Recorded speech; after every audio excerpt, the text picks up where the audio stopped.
How's it going, everyone? Sethphir here, and today we are back with another video. The topic will be arenas. And so in this video, we're going to talk about what arenas are in New World. We are also going to discuss the Tuning Orbs and how you get access to those to be able to fight these bosses.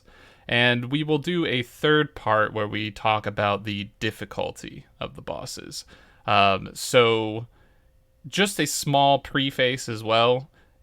Coming up here, you will see footage of some of these arena bosses. So if you are a big lore person or you want to experience something the first time, this would be a good point to stop the video or maybe just continue without visual. So just a warning there, a little bit of a spoiler warning. Just figured I'd throw that out there and just save anybody some heartache just in case. So without further ado, we will go ahead and jump into the arena here. Alright, so we are now in one of the first arenas, the Spriggan Arena. As you can see, this guy has a name that I definitely will not even attempt to pronounce, but you guys can go ahead and give your best shot at that in the comments if you want. Good luck. Good luck. But arenas, as you can see, basically you pay a tuning orb, one per party, so one person can pay the price for everyone to enter. And you get put into an arena with a boss, and you have about 15 minutes to kill it. That time may vary in the future, but right now that seems to be what it is. You can see that in the top right-hand corner of the screen as a little quest notification pops up, and it has a timer that is kind of tracking that time for you.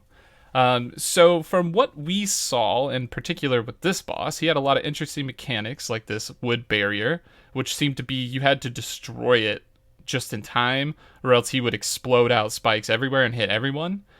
He also had a few targeting mechanics for ranged DPS, where he would kind of go under the ground as like a pile of roots and run at somebody. He also seemed to throw out his like stretchy arm deal a lot at ranged DPS and healers particularly. But for the most part, he seemed to be stuck on our tank, and he would just kind of, swing wherever the tank was.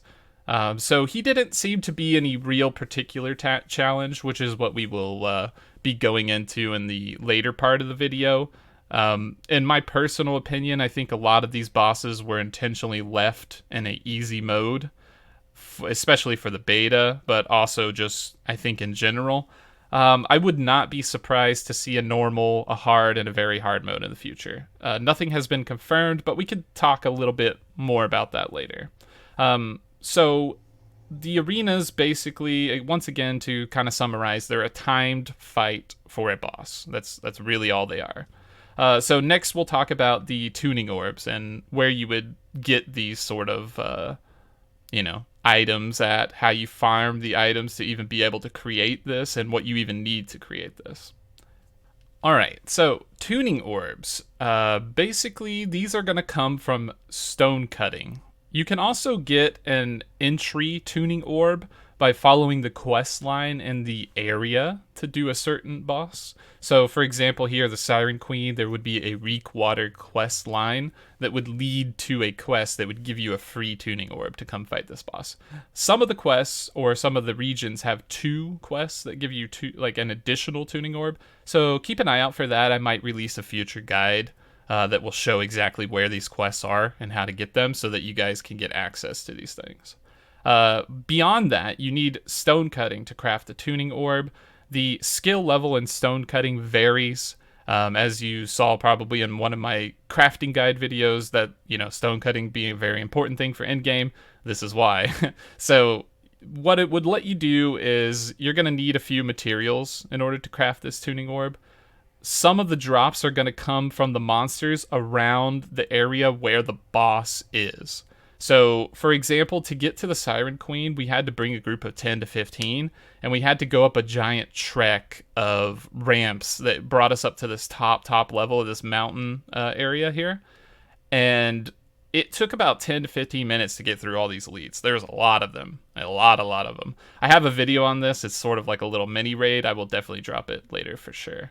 But what we discovered was that these enemies were dropping components for the tuning orbs. They were like legendary materials and epic materials that were specifically from these monster drops used for these tuning orbs. So that is one thing that you will need to have in order to access the ability to create these items. The next thing that you're going to have is a fragment, like a corrupted fragment, which comes from the greater corrupted portals around the world. So there's like different colors of these, like green, blue, purple. Some of the keys take lower amounts, some of them take higher amounts. You can always convert and craft them up. So like 2 greens makes a blue, yada yada, or whatever that may be. So go ahead and keep your eye out for those. You will need to be farming these portals and collect enough to use that. The other component that you will need is a small purchasable item from the faction vendor. It's called like a chisel or something, and its rarity varies depending on the key that you're crafting. So it could be a star metal chisel, it could be a orichalcum chisel, whatever the case. It seems to run you about like a couple thousand gold and some faction points. So be on the lookout for that one as well. I believe it also takes lodestone from stone cutting. So again, you're going to need stone cutting to kind of create any of these keys. And I think that's about it as far as it goes for these materials for the tuning orbs. So you're going to need to gather essentially various things from stone cutting, from corrupted portals, and from elite mobs around the area. Oh yeah, the final thing is you do need an energy core, which I think also comes from stone cutting. You just kind of convert some motes of whatever, fire, earth, and life, and all that stuff up into a blue like energy core, which I guess is used to power the tuning orb. So with that said, that's exactly how you craft these keys. Each one's different, so you'll have to look around and scout and see what you need. The next thing and final thing I wanted to talk about was difficulty of these bosses, as we touched on before. And you can kind of see on the screen here, there's some really cool mechanics. There's these spears from the Siren Queen that are denying zones or areas on the map. It looks like you could potentially run out of zone at some point. But unfortunately, the boss just seems to be in an easy state, so we're not worried about this mechanic. We just kind of damage her and kill her. But I think that all of these bosses are set up in such a way that they seem to be on their lowest difficulty setting for now.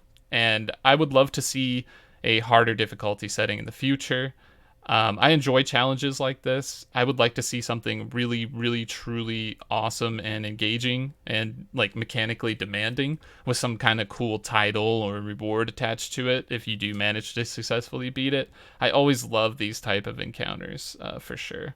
So I'm curious to see what the community thinks. Do you guys think that there will be harder difficulties of these bosses in the future? Are you happy with the current difficulty of the boss? What are your thoughts on that?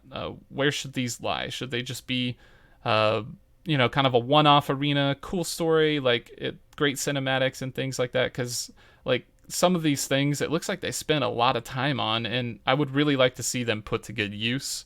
I would really like to see these bosses be like some kind of good achievement that people could accomplish, and a very valuable source of loot drop. So with that being said, feel free to comment below and discuss that. Do you think that these arenas are fine in their current difficulty state? Would you like to see harder difficulties? How do you feel about just the tuning orb system in general and like farming these items from stone cutting and things of that nature? So thanks again for watching, everyone. I do appreciate the continued support, and I hope you were able to learn something once again in this video. That is my entire aim. I want to teach somebody of all skill levels one thing, and that's the goal. So if you took anything away from that, that's amazing, and I'm very happy with that result. Thanks again, guys, and I will catch you in the next video.